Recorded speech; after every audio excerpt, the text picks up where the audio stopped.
I'm sorry, I'm still stuck in that all compressed air stuff. Oh, yeah. Like compressed by hand, free range, organic, compressed air. Yeah, I am going to fucking cut this, but I'm sorry, I man. can't be serious now. You can't have none of that GMO. I mean, it's air. not easy. Like, that is a very strong man. And he works very hard.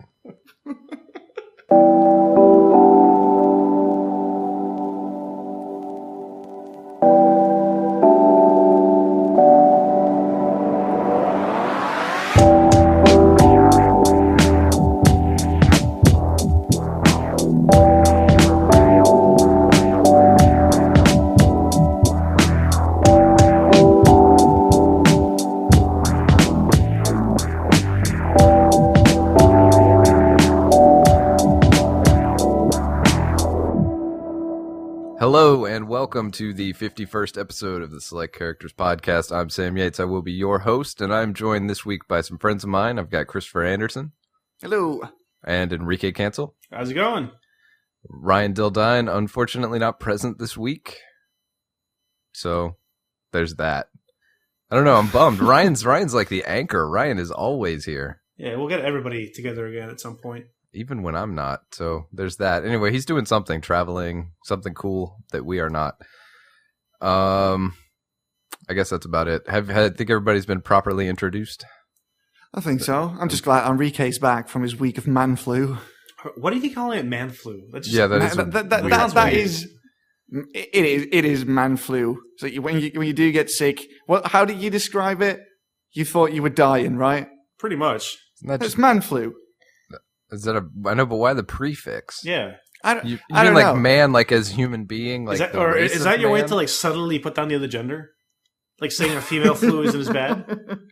Sir, I thought you were more progressive than this. Yes, this is a regressive leftist plot to bring down women. Yes. Influenza don't discriminate. Also, everything is covered in pollen. Dude, I hate Virginia for that. So, there's that. It's okay. disgusting. Luckily, I don't have a problem with that. Treegasms everywhere. I'm getting this back on the rails. Let's talk about what we've been playing.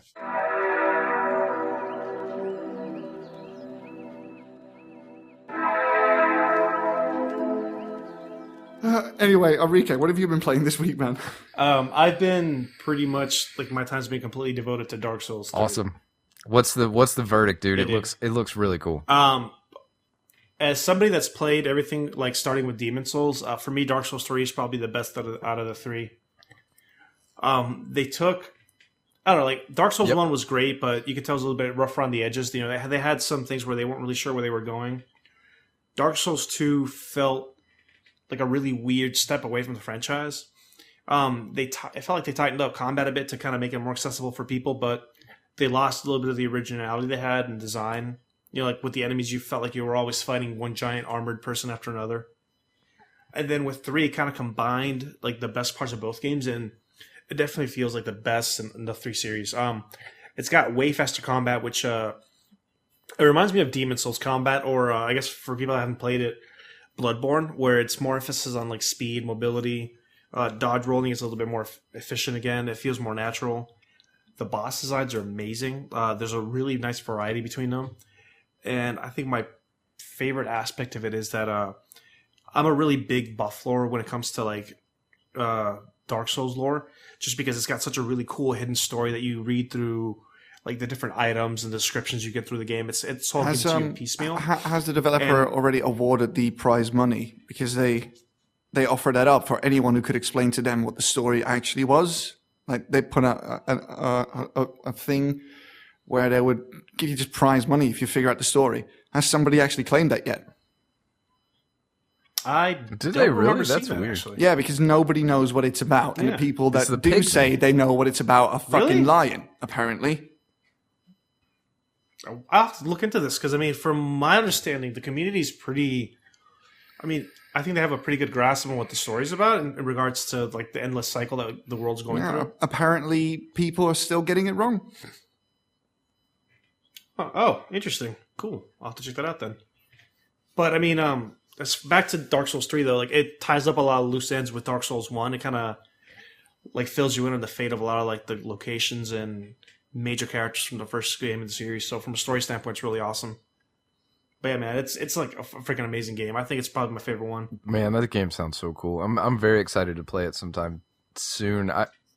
Dude, and it's like a catch-22 though, because like the Covenant system is fun but really fucked up in a way because they have like the side character NPCs you can run into throughout the game, but there's like really strict specific conditions that have to be met for you to like find people and kind of continue their own personal stories.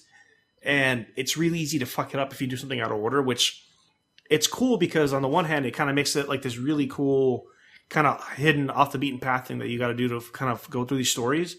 And it's got a really cool payoff at the end because you get unique armor sets, a little bit of lore, weapons. Yeah, I've always just kind of, because I understand that unless I actually look it up and read a guide, I'm probably going to do something wrong. Which is why, so I just kind of just run through it. You know, what are you going to do? I've heard that this game does have a bad ending. I imagine.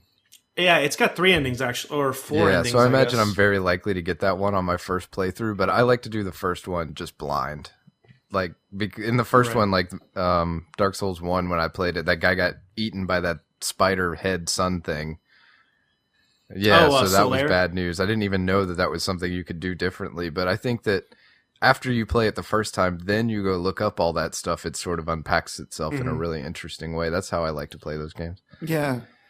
Yeah, and that's kind of what I was doing, but it's frustrating because you do run into some of the characters. You're like, oh, this is really neat. I hope I can finish the story. And then, like, you don't see them the rest of the game. And then you're like, you know what? Out of curiosity, let me see what happened. And you realize that because you took a left here instead of a right, you completely fucked up that story for the rest of the game. Sounds like Dark Souls.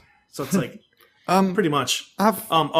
I will say this, though. One of my favorite things on it is that they added a ton of optional areas where you can actually unlock hidden bosses and just different locations by just exploring, which is great. I've heard it said that this game feels like a best-of all the Souls games and Bloodborne. Is that your opinion as well?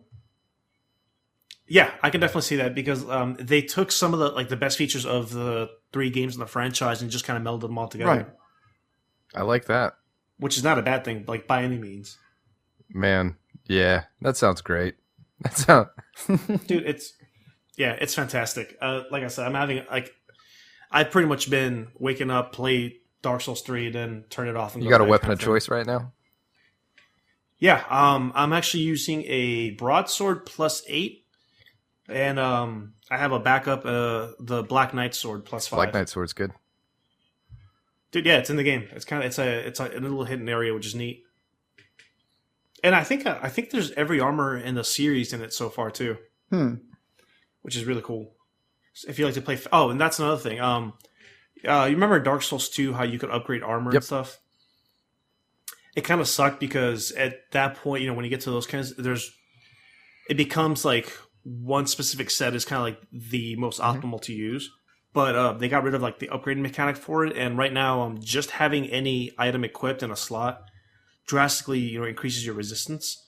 And there's not much differences between the armors themselves. So for people who like to play Fashion Souls, which is the right way to play it, you don't have to worry about actually, I agree Fashion with Souls, that. dude. You just pick the armor that looks good. You don't have to worry about like maximizing, certain armor to get maximum poise. But I mean, you'll still fat roll though, right? If you wear stuff that's too heavy, or did they take that out? No, it's still there. But I mean, it's based on weight, like it's always been. I think if you're under 70% equip load, you still like fast roll. I can't fat roll, dude. That's the worst. Oh yeah, dude. Especially with how fast and tight the combat feels, dude. You definitely don't want to fat roll. That's going to be an interesting change. I definitely liked the combat's always been fast-ish, but in a way that felt just slowed down enough that it was a little bit tactical. It still feels like that, but I mean, for me at least, the speed makes it feel. I guess it still retains that sense of tacticalness, but it feels a little bit more intense because of the speed. Because it goes both ways. The enemies have that speed, so you feel like you always have to be on edge, but at the same time, you also have that quickness to your character and reaction time, so it does, in a way, make you feel a little bit more powerful and aggressive. Movement always seemed very deliberate in that game. Yeah, so I don't know. For me, at least, it contributes to a more aggressive playstyle, which is what Bloodborne kind of hinted at with, with not including any shields. Like, you had to go out and, have active combat. But with this, you can still have shields, but they act more as like a supplement. like you use them to parry, you use them to kind of like guard the one-off attacks, but for the majority of the time, you're usually on the offense. Very cool, man. Very cool. So Anything how else? long until you can play it, Sam? 7 days. I will play it on my birthday next Saturday. Marking off the days on the calendar, are you? Yeah, I am. Well, I mean, actually, what's also cool about my birthday is we're going to play Splinter Cell Chaos Theory next week. I'm excited. Hey, on the plus side, though, since you're waiting so long, all the issues and frame rate bug and crashes should already be Oh, yeah, patched that'd out be by good. then. I definitely heard a little bit about that. A lot of people were having crashing problems. I'm not going to lie, man. I actually ended up picking it up for PlayStation 4, and I'm going to go back and grab it for PC now, but I hesitated because Dark Souls 2 was a complete clusterfuck on PC. Like, the port was just not good at all, and you can tell it was done by the B team. So I was a little hesitant with this, and I think within 24 hours, so they already had a patch out that fixed the frame rate issues, and a lot of the crashes and bug reports have been kind of pretty good taken care of. Well, I got that to look forward to, though. Anything else this week? No, man, it's strictly just been Dark Souls. That's the way it should be. That'll be me in about a week or two. Let's try. Let's do a double take. Let's try Chris one more time. It's an iterative process here. What you been playing? I got into the beta for Mirror's Edge Catalyst. The closed which what beta. now? Sorry? The which what? Mirror's Edge Catalyst. What was the first thing? Beta. Whatever. Okay. My pronunciation does not matter. Do you understand me? Yes or no? Yes. Good. Ish. Yeah, let's just wrap this up in a jive.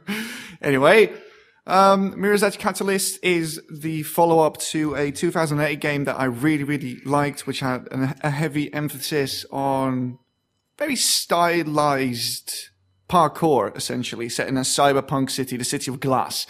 And the new version, Catalyst, is set in that same city, playing the same character, but it's not a reboot, nor is it a sequel. It's a bit weird. I don't know what it is, but Is it a prequel? not that either. It's A requel? I have no idea what they actually think it is, but you play the same character in the same city, and they're ambiguous about when in the timeline this is. So it could be after, it could be before. How did the first one? I can't remember the ending of the first one. How did that all wrap up? Because if I remember right, to start out with, you were just like a messenger, or you delivered packages or something. Well, Was that your you're still that, and you are only really doing the stereotypical runner stuff in the first mission, I believe. After that, it turns into, well, essentially a film noir style narrative where you have to clear the name of your sister, I believe, for a murder she did not commit and stuff like that. It's been quite a while since I played it, so I might be a bit hazy on the specifics there. But that's how that game ends. But the new game is essentially more of the same, but this time it is open world, which means that entire beautiful city is essentially your playground. And they have really made the parkour system a hell of a lot better. The emphasis on movement is greater than it was before. You're constantly jumping, running, sliding over things. Even combat can be very, very quickly. Most of it is optional. You can just run past people attacking you. But if you do decide to attack them, you can use the environment to pick up speed and use that momentum to kick somebody in the teeth and stuff like that, which is really, really cool. Sounds fun. Yeah, it is. It is a lot of fun. You've got a demo key. I saw you had one. I would suggest that you try it out for a bit, because why not? What have you got to lose? Can you still flick Sorry? people off? Can you still flick Flick people off? off? Oh, you didn't know this, dude? Oh, in the original right, yeah. You Mirror's could Edge, there you was could kick somebody over the that edge, random right? button combination. No, it was like I forget what it was, but like there was a combination where, like, as if you parkoured off somebody and as you were going away, you would turn around and like just Holy flick shit! them I off. never even knew that was in the game. Yeah, dude, it's just like a random Oh, that's thing pretty you cool. could do. But I don't know. I'll look into it, I guess. I guess to look forward to.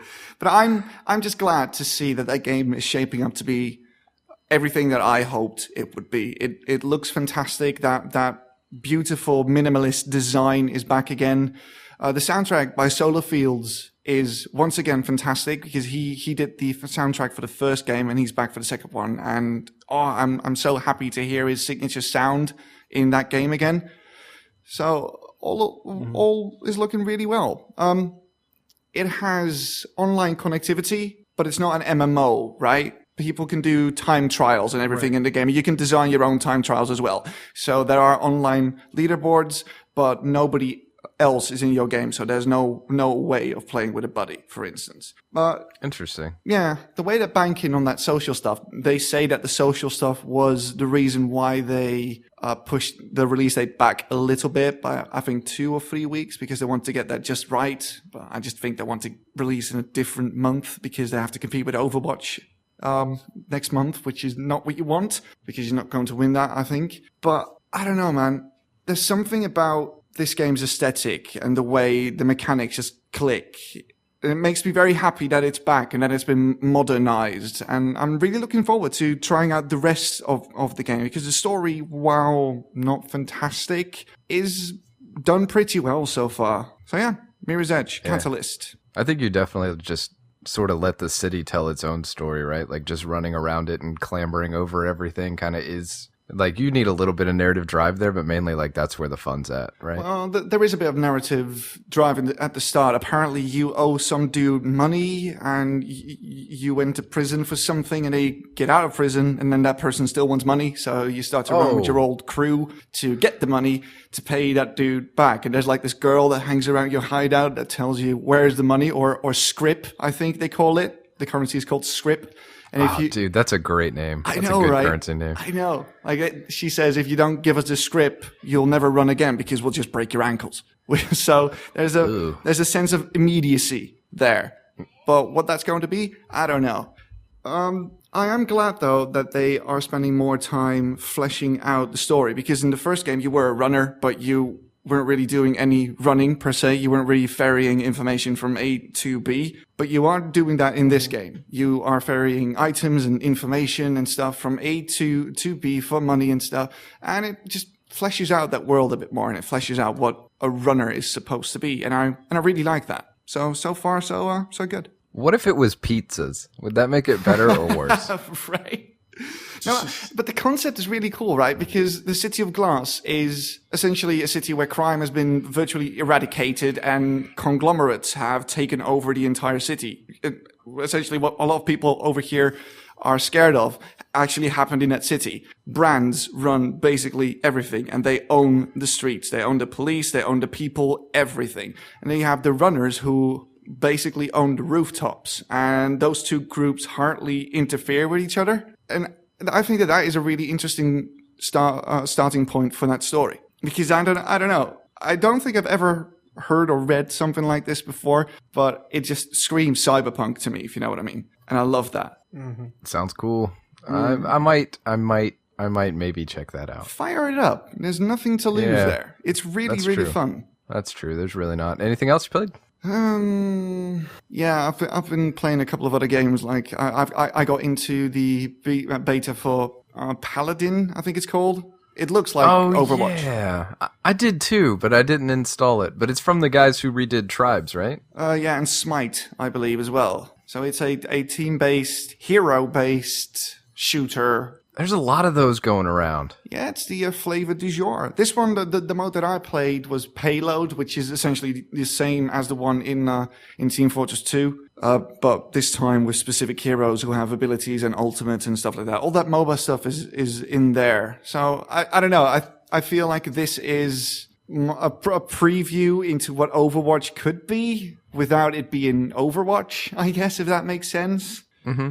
Well, a little bit, yeah. How do you feel about that phenomenon? I'm cool with it. I mean, Heroes of the Storm is one of my favorite games of all time. You know, I've got hundreds, but probably over 1,000 hours into that game now, so I'm completely cool with the MOBA formula. And I don't know, I'm cool with them trying to implement the MOBA formula in completely different games or in completely different genres. And so far, my exposure to it has been severely limited to only Paladin, to be honest, but it works quite well, so I'm cool with it. That sounds all right. What's the other one? Is it Battleborn? Have either of you guys played that, or did you play it? Battleborn's the one by Gearbox, from the same guys that made Borderlands 1 and 2 and the pre-sequel. Yeah, have you guys tried that one? No, I haven't. That was an open beta for that, right? Yeah, I saw that. I thought about it and then I didn't. None of them are going to be super Monday Night Combat, which is God, I love Super Millennium Yeah, Combat. that game was great. I wish that was part of this resurgence. Like maybe they were just too far. Yeah, they were too far ahead of the curve. But Super Monday Night Combat was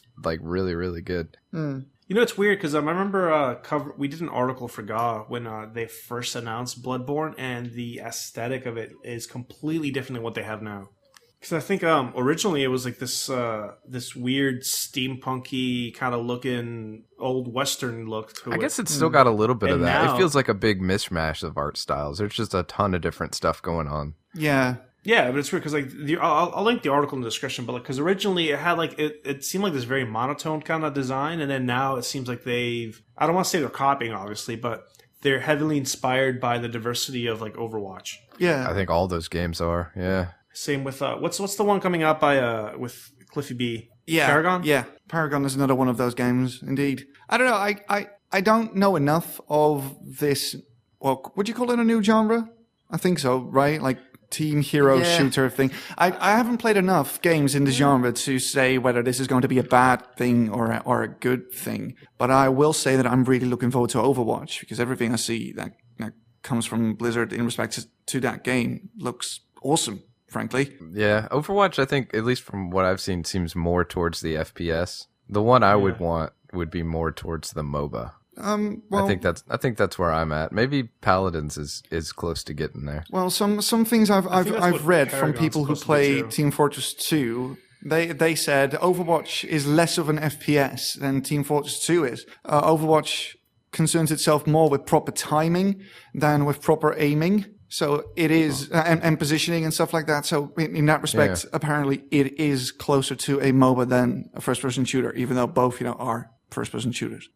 I guess I'll probably end up playing Overwatch. I mean, that's the new Blizzard game, so it's kind of hard to say no. Yeah, I'm buying that day one. It's always fun to play their games. It doesn't mean I'm super going to like it, but I'm definitely going to play it. Oh, yeah. Let's see. Do anything else? Well, I've played a little bit of the culling, but I haven't played enough of that to tell you anything of any sort of authority on that, really. So I'll save that one for next week. Okay. That one looks cool. I like the idea of stripping down. I've always liked the idea of survival deathmatch and cutting it down to like just the bare bones. Yeah, it's Battle Royale, essentially. Yeah, I like how they rub sticks together to make stuff. And the game lampshades that as well. In the tutorial, the happy announcer tells you, if you want to make this and this, just rub them together for a few seconds and it will appear. It's pretty funny. So cool. Yeah, it's got a sense of humor. Everything should have that like weird game show layer to it. I think every game should have that. That's always a lot of fun. One thing I will say, though... Mega Race. Everything should be Mega Race. One thing I will say, though, about that announcer, which is incredible because he's the happiest motherfucker I've ever heard in any video game ever.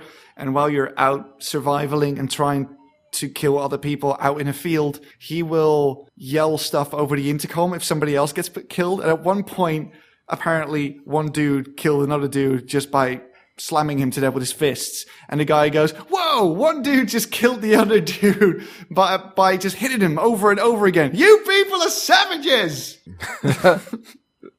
As one does. It's good. I like the game show stuff. All right, so that's you. Let's talk about me. I have a really big term paper due, so I played a lot of video games this week. Like a responsibility. Let's see. Earlier in the week I played a game called I gotta stop playing games that are hard to pronounce. It's called Quadriga, Qvardiga, something like that. It's a chariot racing simulator. So you are deposited as the head of one of the Roman houses, and you have to sort of manage your chariot racing crew and travel throughout the land, trying to raise money and eventually win the grand tournament of chariot racing. And that game was kind of cool. It's you know, all the stuff you want to think about with chariot racing. Like, you have to think about how fast to take the turns. Oh, and it's turn-based. Let me just drop that in right there. Okay. Yeah, so it's a turn-based racer? Yeah, you kind of pick what move you want to make, and then time moves forward for about 10 seconds, and then you pick the next move you want to make. Right. And so you're doing 3 laps around these tracks, doing stuff like whipping the other people or ramming their chariots, or, you know, trying to decide how fast you want to go, what lane you want to be in, because there's like 4 lanes. It was kind of fun. It was a fun little thing. I mean, the funnest part of it when I was playing it was I coming into the finish line and having somebody wreck your chariot and your horse is dragging your guy across the finish line to win the race. That was pretty fun. Yeah. When they do that, you have like an option. You can either like let go and try and run off the track, or there's like a hold on button to like just let yourself get dragged and maybe make it. That game was pretty cool. And in addition to that, I played Ronin a little bit also this week, which I do not like the controls for at all. It's real bad, man. It's the I know you've played it, Enrique. Yeah, that's the one that's like, it's really stylized. Like it's a lot like Gunpoint. Yeah, except for you're a samurai and you kind of run around in turn-based mode and kill people. Are you using a controller? I'm using a controller. Keyboard? I wonder if that might be the problem, because the movement in that game depends on you hold the right stick in the direction you want to go and sort of move the little circle indicator to go where you're going to land your jump. And then to lock it in, you release the right stick. But inevitably, like if you hold it, move it somewhere, and then release it, it always moves a little bit before you let it go. Yeah, that, or I had the issue where like I guess depending on the angle you're aiming, the cursor just completely freaks out depending on like I guess whatever your trajectory is. So you can't land like that exact spot you want, or it's really difficult for you to actually like select it. Yeah, so I think just a confirmation button would make that game just so much better. Like line it up and pull the trigger, because the trigger doesn't do anything else. Then get the dot where you want it, pull the trigger to jump there. Great. Like now that game is 100,000 times better. That was just way too frustrating for me. Yeah, I haven't played it in a bit, but did they do any major changes? Because I remember I really liked the concept of the game, and I thought it had a lot of potential, but the control scheme, I think, is something that was really holding it back. Yeah, that's about the same. It is good as a game because you're trying to sneak in and infiltrate these places without activating the alarms and kill everybody. And then there's stuff like the guards are on alert. You have red lines that show where all their bullets are going to go, and it's turn-based. So you think about where you want to jump next, what moves you want to do next. It's all pretty cool, but it's that part. It's like the control kind of sucks. So anytime you have to do anything that requires a little more precision, and maybe the keyboard could fix that. That might be something I try later on, because when I click the mouse, I don't let it go and it snaps into a different position, right? So that might that might improve things there. But I don't know. That game's already out. I doubt that any changes are coming to it anytime soon. No, not this long after release, I think. It's a shame, too, because, I mean, the concept was great. I remember even the developer from Gunpoint actually gave it a lot of praise, too. It's pretty flashy, and it's pretty fun. It's just, that was way too frustrating. They released some new game, the same developers. They released a sort of 3D isometric cyberpunk RPG thing recently, and I have not played it. I only found out about it today, but it looks amazing. That sounds like something I could play. Yeah, which is why I wanted to bring it up. But I guess with that type of game, I liked Gunpoint. I like Shank a lot. No, not Shank. The other one. Boo, by the guy who... Mark of the Ninja? Is that what it's called? Possibly. Man. Yeah, it's called Mark of the Ninja. I like that one a lot. Just those like 2D stealther kind of jams, you know? Right. They're pretty fun. Not this one as much, though. And in addition to that, I played a game called Steven's Sausage Roll, which I showed you guys earlier. Yeah. That is a devilishly hard puzzle game in which you are Steven, and you have a fork that you hold in front of you, and you have sausages and grill pads, and you have to grill. Sausage has two sides, and you have to grill it, all those 4 sections, just once. And so it's just like it's like a Sokoban kind of jam, I guess, if you know what that is. Crap. If you don't know what Sokoban is, it's like it's like Box Boy. Nope, not Box Boy. Box Boy. Also not ringing a bell here. What's the oh my god. You remember the old Game Boy games where you were the guy and you had to push the boxes in a certain order to make your way to the exit? That's not... I have played that, but the name escapes me. Okay. It's kind of similar to that, except for the fact that you're rolling these sausages around, trying not to knock them off the island, trying to put them on the grill and sizzle them.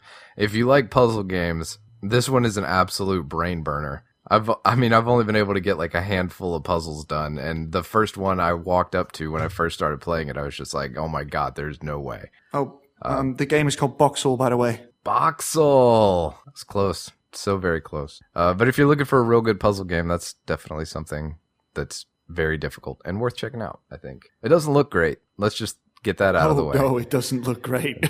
No, it does not look very great. But that's... if you're there for the puzzles and not something like that. I think it's pretty cool and very difficult. And that's all the games I've played this week, I'm pretty sure, unless I missed something. Nope, that's it. That's all. All right. Anybody want to squeeze in any final thoughts? No. I'm okay. good. All right. Let's shut this down. Let's move on and let's talk about a topic or two.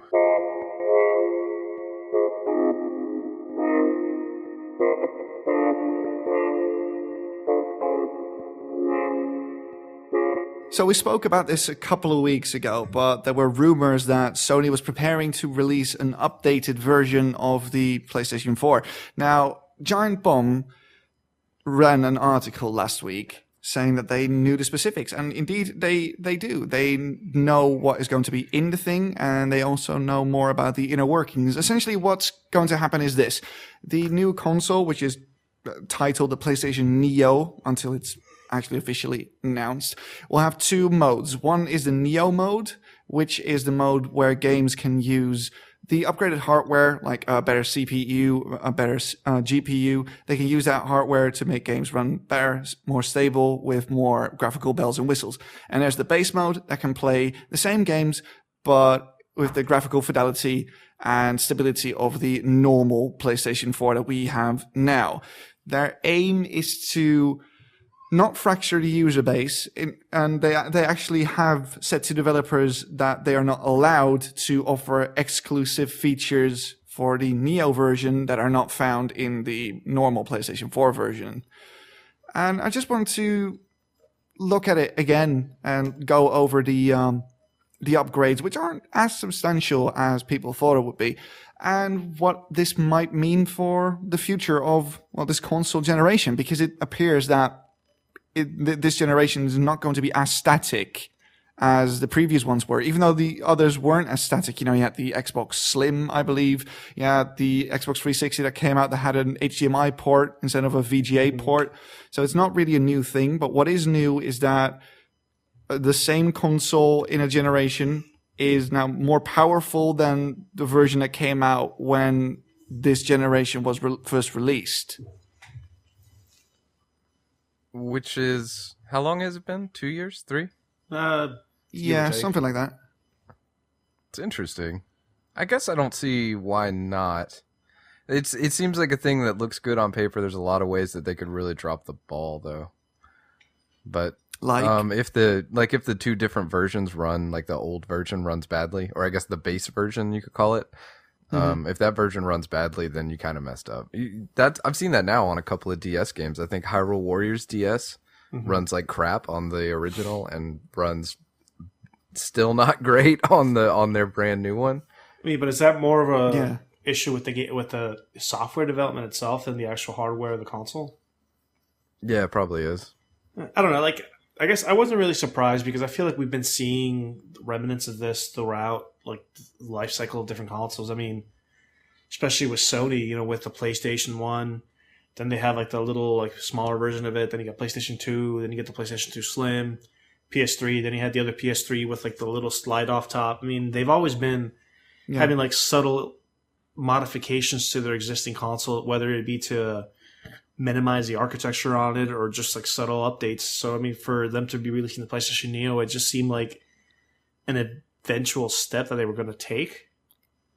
Well, it's different this time around because now it's completely different hardware. It's more powerful hardware that they're putting in there, not more efficient hardware that is capable of doing the same things. No, just flat out more powerful hardware that's able to run things better. Yeah, but But I guess with the limitations they're putting on it, it feels like it's still within the spirit of what they've been doing, where it's not a new console. It's just we're going to give you some subtle benefits to it. And I think out of this one, it's mainly going to be better resolution is going to be the end result for this.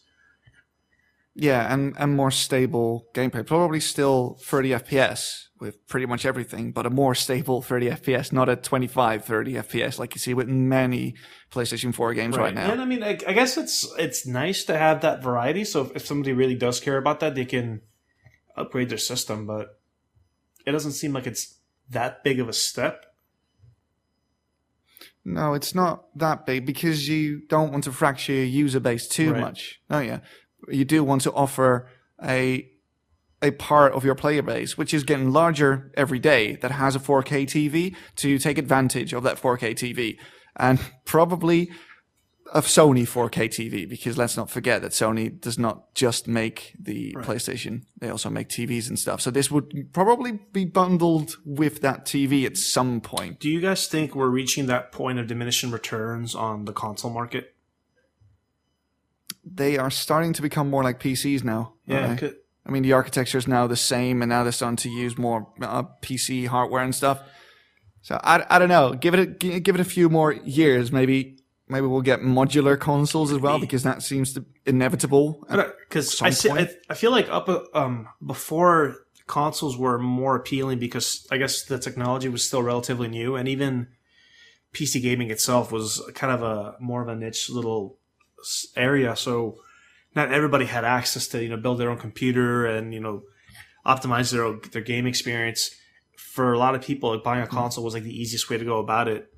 Just, hey, buy it all in one package. But I think nowadays we're in a place where I guess video gaming is so mainstream that people are starting to care things about the architecture of the system, about like the frame rate, about how well the performance runs on the game. I mean, go on our games and you can see, like, on your release day, if there's a game that has really bad issues on console, like, there's a lot of complaints about it, saying, hey, this game, it runs terribly. I keep getting crashes. Hey, there's these bugs. Hey, the frame rate tears on my PlayStation or my Xbox. So we're getting to a point where I guess put together all in one console just doesn't seem to be doing it anymore, and people are kind of wanting that kind of power play you get from the PC market.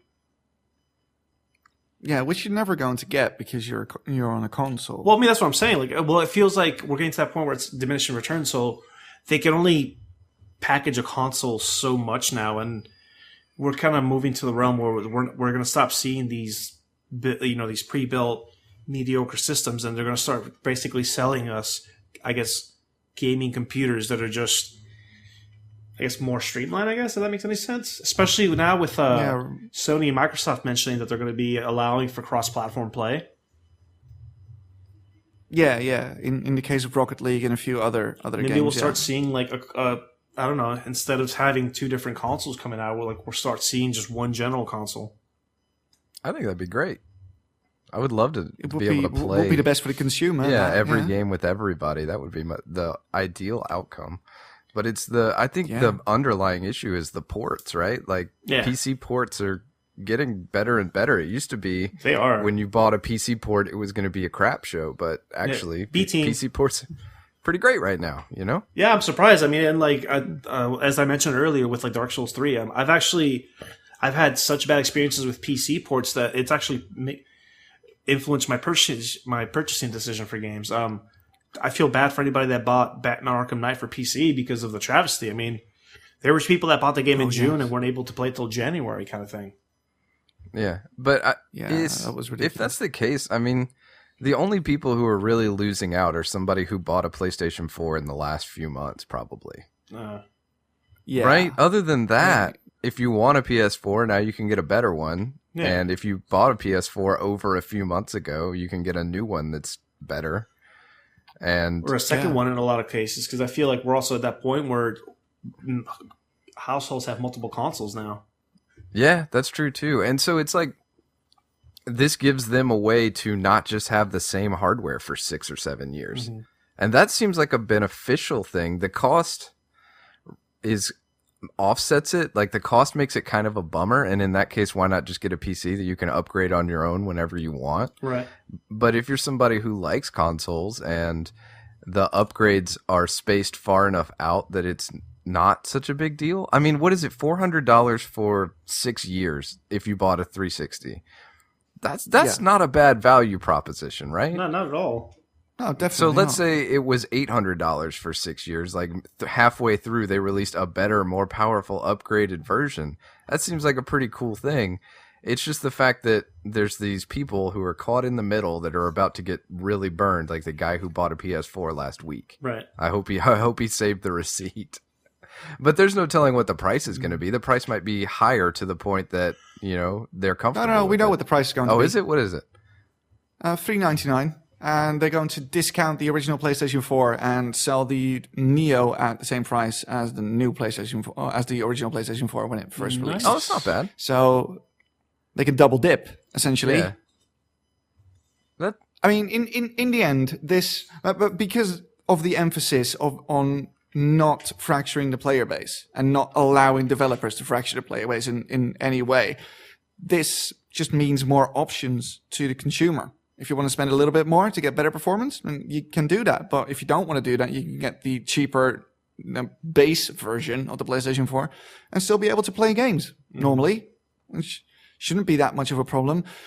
Hopefully, this will mean that they will have how to word that they don't allow the games to run worse on the original one. Like, make sure that both versions run adequately, right? And I know they have to do that. I know it's no consolation for those people who did get caught in the middle of this thing. Like that sucks for you, and I sympathize. I can see where that's bad. But that shock to the user base only has to happen once.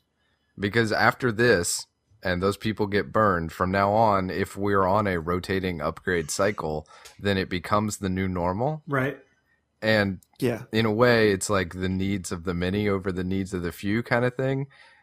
I understand and I get why you're upset, but if it leads to a better future in the long run, then being part of those initial casualties, still a bummer, but not the worst thing, because it might be beneficial overall in the long run. Mm-hmm. I don't know much about like game development or programming, so if anybody listening has any input, please feel free to share. But do you think that the different architecture is going to, I guess, impact game developers negatively? Because I don't know, like I'm thinking of the issue that we have now where when they're producing a game for PC and console, that they constantly have to scale back the PC version because they want it to be on, the console on par with it, and they don't want to create that disparity. But when you have the new, like the PlayStation Neo that supposedly allows for faster, faster refresh rates, better, frame rates and things like that, that they're not going to be able to maximize the gameplay experience because they can't steer away from the lower specs on the PlayStation 4? Yeah, it could be, but I don't think the gap is large enough. At least from the specs I've seen, I don't think the gap is large enough that it's going to make a huge difference. Okay. But obviously, I don't know shit about any of that stuff either. That's just my hypothesis. Yes, yeah, because I don't know how. I mean, if it's something as simple as them like flipping a switch, saying, "Okay, hey, click here for better graphics," and that's all it takes, and it's fine. But if it's something with the core nature of the gameplay, where they're like, "Crap, we can't really throw all this in there because the PlayStation 4 version won't be able to keep up, and we need to make sure that it's compatible for both of them." Yeah, exactly. Yeah, well, if that's the case, nothing will really change, though, will it? Yeah, it's true. I mean, for PC players, it will probably remain the same, because for as long as consoles have a larger installed user base than the PC, they will always be going for console parity. So nothing changes for us PC gamers in the end. And I get to double dip anyway, because I've got a PlayStation 4 and a decent PC, right. So I don't know. This will probably have no effect on me. Yeah, I'm the same way. Yeah. I don't even own a PlayStation. I'm good with just having the PC. That suits all my needs. And the Wii U. And the Wii U, that's right. Yeah, I do have that. Yeah, between those two, I'm good. And so, yeah, it's easier for me to look at it from the outside and go, okay, cool. They can get upgraded hardware revisions. That sounds good. Like, I've never been opposed to something like that. It's better, faster, stronger. Go for that thing. That's great. Yeah, people are just scared that this will fracture player base, but it doesn't seem like that's going to happen. But, at this point, anything can happen really, because it hasn't been out yet. We haven't seen the thing in the field, as it were, so we don't know. I mean, as long as they're keeping it with that mentality, we're like, hey, we're not going to create games that are exclusive to this system, then I think it'll be fine. Because like Sam said... They're not allowed to. Yeah, exactly. So like Sam said, I mean, who would say no to an increase in performance? So, but you do know what this means, right? This is... Maybe, finally... console players will be able to play a version of Fallout 4 that doesn't run like crap. I don't know. That's up to Bethesda. It's possible. It's not probable. It's not bloody likely. Hope for the worst. Expect the worst, hope for the best.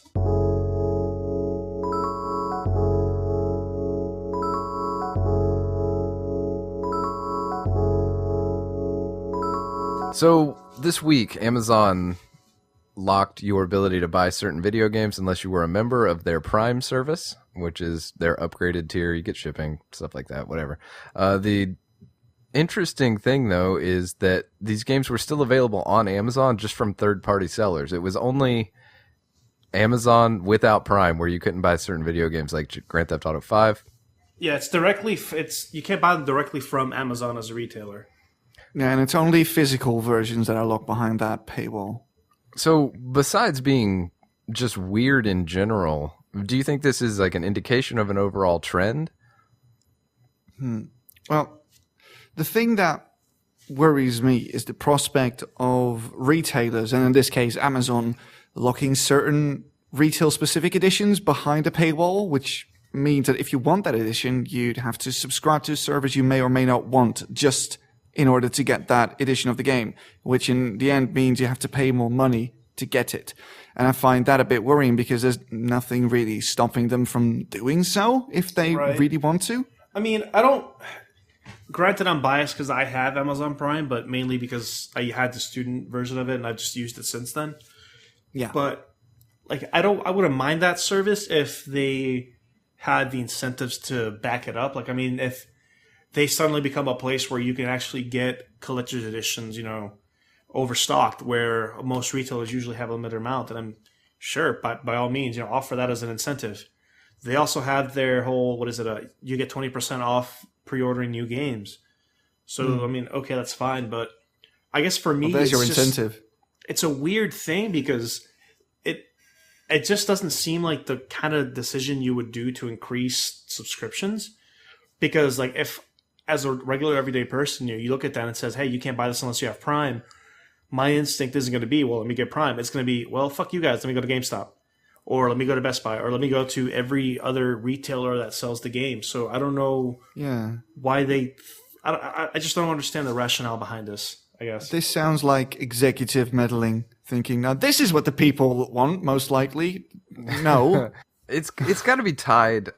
I don't know. I mean, maybe it just exists in a vacuum. Maybe it's just something they did. Or maybe it's tied backwards to the 20% off stuff. Or maybe it's tied to the future, something that they're trying to do. I saw somebody like try to make the rationale of like stores like Costco or Sam's Club where you need to have a membership fee to shop there and nobody complains. And I can kind of understand it, but at the same time, the issue is that Amazon has kind of become the forefront of, I guess, internet shopping. When you think of internet shopping and like the ease of access, you think Amazon Prime. And for them to suddenly kind of have that paywall set up, like, hey, you have to be a member to get these certain things, it seems really dickish just from the consumer perspective, because it'd be like as if Best Buy or GameStop suddenly told the public, sorry guys, you can't shop with us anymore unless you have a subscription card now. It seems like a very abrupt change, which for a lot of people, I can see why they're giving them the finger back. Yeah, and it's especially weird because some of the games like GTA are old, or a couple of years old at this point. Yeah. I mean, why would you make something like that exclusive? It would have made more sense if they did it with a new game, but they went for games that have been out for a while now. It's just odd. And it's definitely the worrying thing is exactly what you said earlier, Chris, because you already see the in-game bonuses being divided amongst retailers, and where you bought the game determines what comes with it. That can definitely be a sore spot, yeah. That's bad to begin with. And then imagine that in one retailer, you have to pay a subscription fee to get their exclusive version. Now, I don't know if that's what's going to happen, but I just don't like that practice in general. Yeah, it's got like all the signs for it. Like, I mean, and this was it Halo 4 when it came out that they had, I mean, like, was it 4 different retailers had 4 different like bonus items that you can get from them, and it sucked because you're like, God damn, like this feels like really cheap. So now imagine if you have that, but on top of having to pay a membership fee to even get access to it. Yeah, I can remember some Ubisoft games that had an insane amount of different versions for a variety of different retailers. Now, just imagine that situation happening, and then the coolest version being behind a fucking Prime paywall. Like if you buy it from us, you get an extra level, or you get like these certain weapons, right? Truly, that is the darkest timeline, gentlemen. Yeah. But again, I mean, it seems like a really weird decision, because right now I'm not seeing any real incentive to why I would, if I get the urge to buy Grand Theft Auto 5, why would I choose Amazon Prime versus going to Best Buy or GameStop? Because you don't have to leave the house. Oh wait, Best Buy will ship to you too, won't they? Well, Yeah, and now the ones that GameStop matter. does too. Yeah. So again, what's my motivation? That's why I think it's got to be a part of a larger move or in some way. I don't think it is just what it is. Yeah, like there's got to be something, because at face value, it just seems that they're intentionally shutting out a huge market. I guess I don't know. I don't understand. Yeah. But yeah, like you guys were saying though, like the worrying part though is that there's been this trend in the industry where they're splitting up DLC and game versions, behind retailers now, because that's how you get people in the stores nowadays. It's, hey, we have this version, so come to us instead. And when you have Amazon Prime, putting up a paywall now and mixed in with the potential to have exclusive versions behind that paywall, then it starts becoming something that can be viewed as anti-consumer. Yeah, and this is not done for our convenience, because let's remember that exclusivity is never good for the consumer, ever. Yeah, I think that's why I want to say, I haven't really dealt with the retail experience recently, but what I want to say, my impression is that most of those retailer exclusives end up being obtainable in some way on down the road. Yeah. I think they saw how much of a sore spot that is for people. Yeah, normally I think at the worst case you can buy it as like a Game of the Year edition that'll have everything included.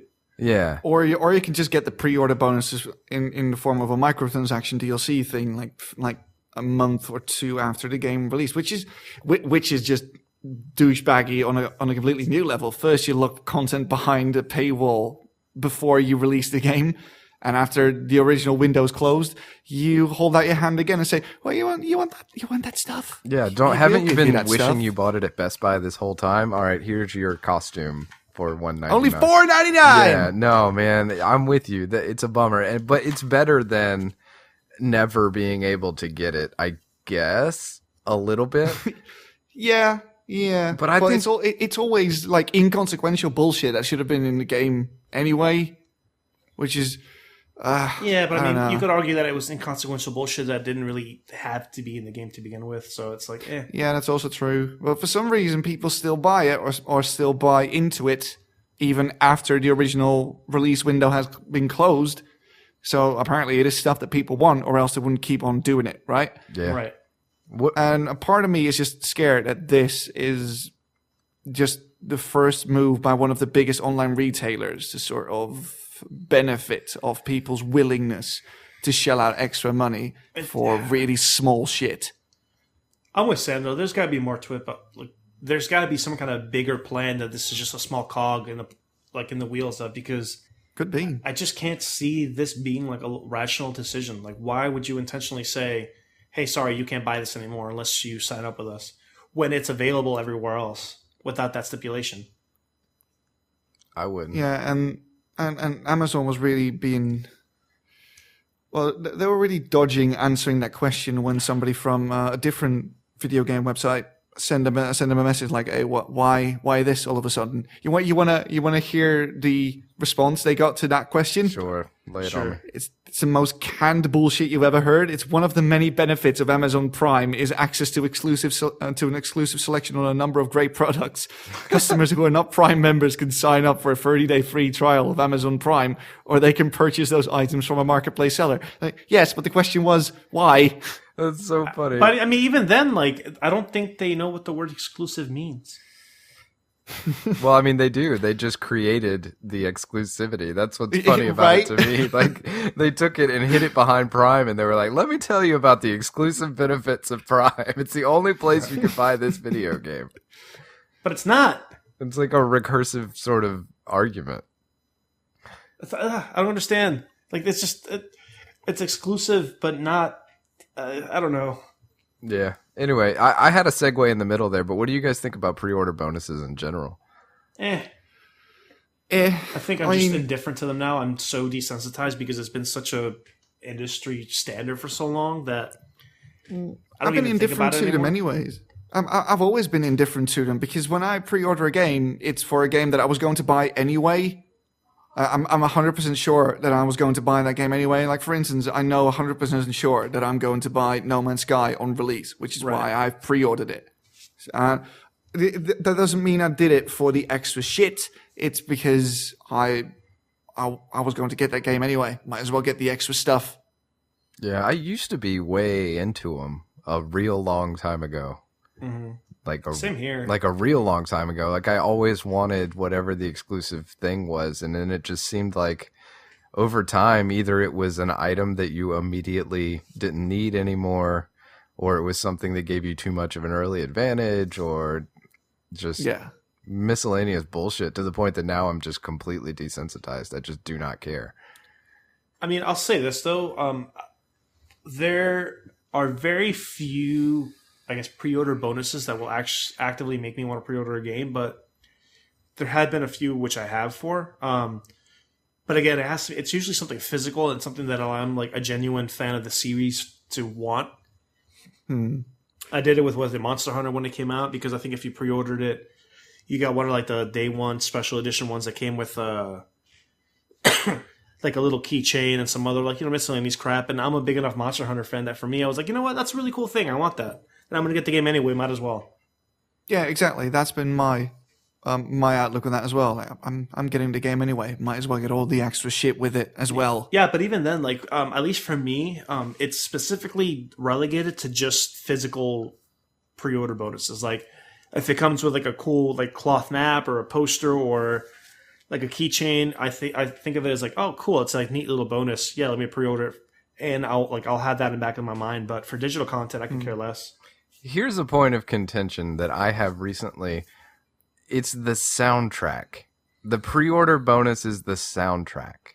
Oh yeah, I like that. Like you are not very musically minded, so you don't give a flying fuck. I really don't. But aren't those files in the game anyway? They are, and you can get them other ways too.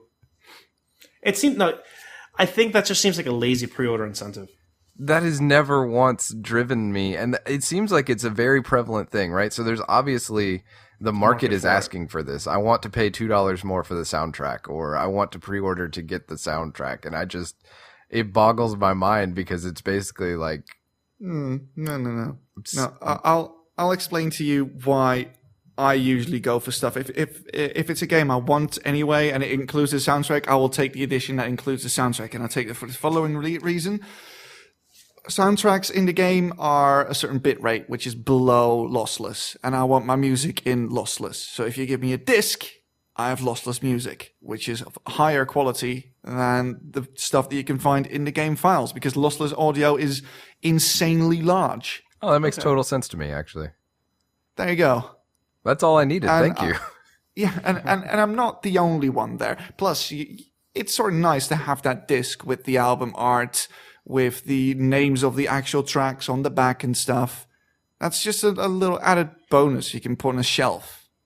Okay. So I can totally get that, yeah. If I can get a version of Mirror's Edge Catalyst that includes the soundtrack on disc, hell yes, I will fucking get that.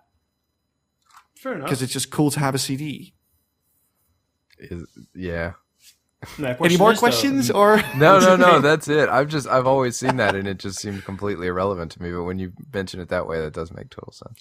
I mean, I have a question. Yeah. I have a question. Would you pay an additional $130 a year for access to that if it was only available through Amazon Prime? No. There you have it. No. There you have it. Anyway, that was a weird thing. It was a weird thing in the news. I don't know.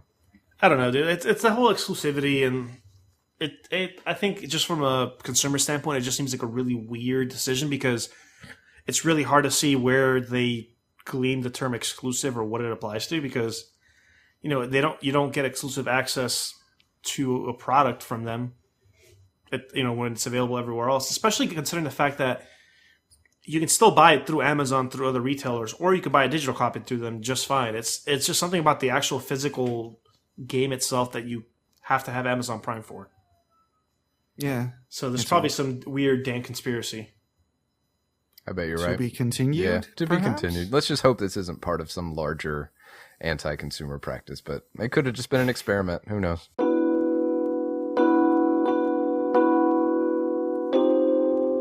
And that will bring us to the conclusion of episode 51 of the Select Characters podcast. As always, thank you so much for tuning in. You can find us at all sorts of various online resources. You can try sending us an email. We'd really appreciate it. Send us an email. Do that. Do it. Send it right now. I'll wait. You done? Good. That's like, oh, I didn't even give him the address beforehand, so maybe that's a bad idea. Select characters. Select characters at gmail.com. That's the email. I won't wait this time. I assume that I shamed you enough in the previous part. And you can try Reddit, reddit.com/r/select characters, Twitter and Facebook. Check us out on iTunes. Give us a 5-star rating. Leave us a little comment if you like what we're doing here. Check out our YouTube channel. We got new content going up there all the time. Got game clubs and various opinion videos, afterthoughts, all kinds of cool stuff. Ryan does a lot of the editing. Chris does too. They both do great work. It's worth checking out. And that about wraps up all my stuff. We got the game club coming out soon for Hyperlight Drifter, so stay tuned for that. That's next week. That's next week. And that's all the business I got. So thank you very much, and we will see you next week. Goodbye.